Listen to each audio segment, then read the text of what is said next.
insane ability of Terence Crawford. Speed, skill, raw power. When these three forces converge in a boxer, you get someone like Terence Crawford. But what really makes this boxing sensation a force to be reckoned with? Hello and welcome to Modern Day Gladiators.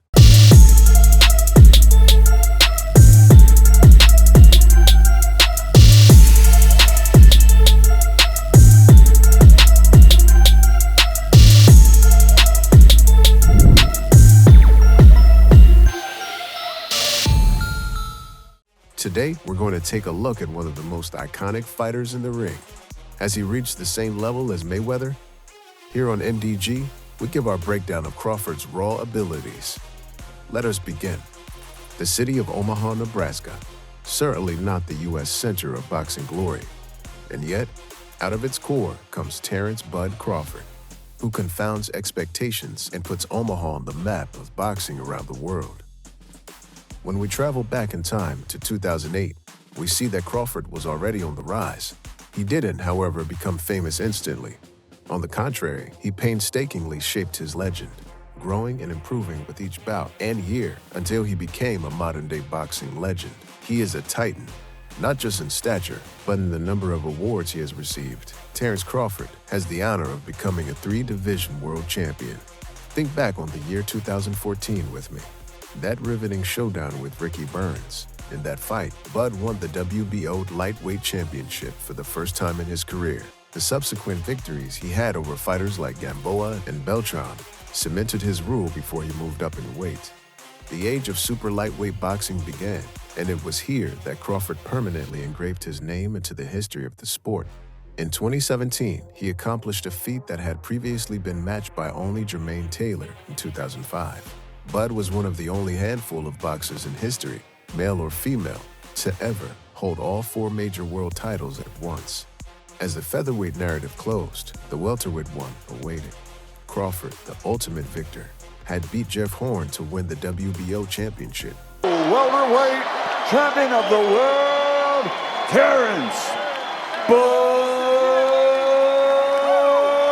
Crawford. Nevertheless, despite his skills, he has occasionally been overshadowed by difficulties outside of the ring. He was loyal to Top Rank, which prevented him from fighting boxing greats like Errolspencejr, Danny Garcia, and Keith Thurman. One thing about Terence Crawford sticks out. From the Omaha boxing venues to the biggest platforms in the world, it's not just for show that Crawford can switch from orthodox to southpaw. It's an art form that leaves his opponents befuddled and off balance. Only a few boxers in history can match Crawford's proficiency with this strategy. Crawford uses a southpaw stance more as a matter of preference than as a matter of principle. His approach changes constantly based on strengths and weaknesses of his current foe. Crawford is unflappable as a southpaw, switching hands mid-bout to expose weaknesses against orthodox fighters. His calm, controlled motions trick his opponents into overextending, where he can then deliver a devastating left-hand counter. Crawford's imposing 74-inch reach gives him a distinct edge, allowing him to set the pace and control the distance of the fight despite his shorter stature. Now southpaw right jab as he comes in with a straight left to the body. Here, and then back to Crawford and Benavidez. But what happens when two southpaws go off against each other? Crawford maintains his go-to position and uses it to launch an original outside-the-box play. As a result, opponents are forced on the defensive and are more open to well-timed body blows. His blows are powerful, but what really impresses him is his ability to anticipate his opponent's movements. This is more than just quick reflexes. It also requires a keen eye for opportunity and the ability to anticipate mistakes. Crawford relies heavily on his jab, which is generally underrated. Up the head. John looking for a way out of the corner, can't find it, getting hammered by Crawford. Hard left hand, right hook, another left cross. The native Nebraskan uses it as a strategic weapon to judge distance, deflect enemy strikes, and set up lethal counterattacks. Crawford's jab is transformed into a precursor to his devastating left and right hooks when he takes an orthodox posture. Crawford's dazzling footwork is just captivating, Although it takes a back seat to his punches, it is a crucial part of his defense. His superior boxing intelligence is on full display in his movements, which include linear retreats, pivots, and exquisite sidesteps to circle opponents. Crawford uses his feet as his primary line of defense, making him difficult to track down and more difficult to attack. Crawford's counterpunches are calculated moves, not merely reflexes. In particular, his counter-right hooks have frequently caught orthodox boxers off guard in the midst of a jab. Well, when he senses weakness, Crawford switches gears to become an offensive powerhouse. He steps up the intensity, unleashing a fury of hooks, jabs, and stance shifts that leaves his opponents on the edge of their seats. And it's been a very competitive second round. There's a good right hand by Crawford every single time that Crawford touches him.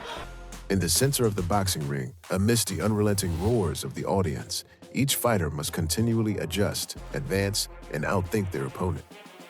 Terence Crawford's strengths lie in this kind of visual chess duel. Just look at his fight with Victor Postol.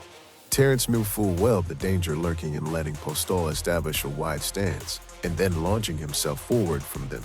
Crawford may have been at an extreme disadvantage due to his opponent's longer reach. Terence, though, used feints and circular maneuvers like a conductor of a symphony. This kept Postol off balance, so he could never feel confident punching from his favorite wide stance. Crawford's evasive maneuvers were both his defense and offense in the face of danger. And then there came that exciting showdown with pressure fighter Felix Diaz. It was a matter of centimeters as Diaz crouched, trying to avoid Crawford's jab. Diaz's right hook delivered from a squatting position was a real danger. Crawford initially relaxed his guard in an effort to protect his body, but this left him vulnerable. Here, however, is where winners separate themselves from runners-up. Winners are able to adjust their strategies on the fly. Crawford skillfully readjusted after realizing his precarious position. And he just enjoys himself. It's a knockdown. That's going to be scored as a knockdown. You know what? That he doesn't talk a lot of trash. What a great counterpunch. He touches the canvas again. Yep. That's another knockdown. He dug in, opting to smother Diaz's blows while protecting his face with his left glove. This shift in strategy is typical of a championship team's approach. It requires more than just hard work in training camps or improvised physical abilities. It's the intrinsic skill of breaking down a fight, seeing potential movements before they happen, and continually adjusting your tactics. This sort of abstract thinking is a distinctive hallmark of true legends. It's not simply a matter of reading punches, but also of understanding motivation, momentum, and nuanced changes. And as he settled in, Crawford's talent really shone through. He anticipated Diaz's aggressive approach and met it with a barrage of uppercuts. By putting his weight on the front foot and leaning in, Diaz stepped directly into Crawford's ambush. Crawford's adjustment was brilliant, but Diaz's predictability was a mistake. But that's the whole point of boxing. A key factor is the ability to innovate. It's about how those who aren't afraid to go against the tide can open up previously closed doors. Crawford's character is what separates him from the rest, not his technical abilities. Humble when victorious, gracious when defeated, and insatiably ambitious, he's more than just a boxer. He represents the entire industry. So that is all the time we had today, folks. Hope you enjoyed this video. Don't forget to subscribe to our channel and do hit the bell icon to remain updated about all our future videos. See you all next time.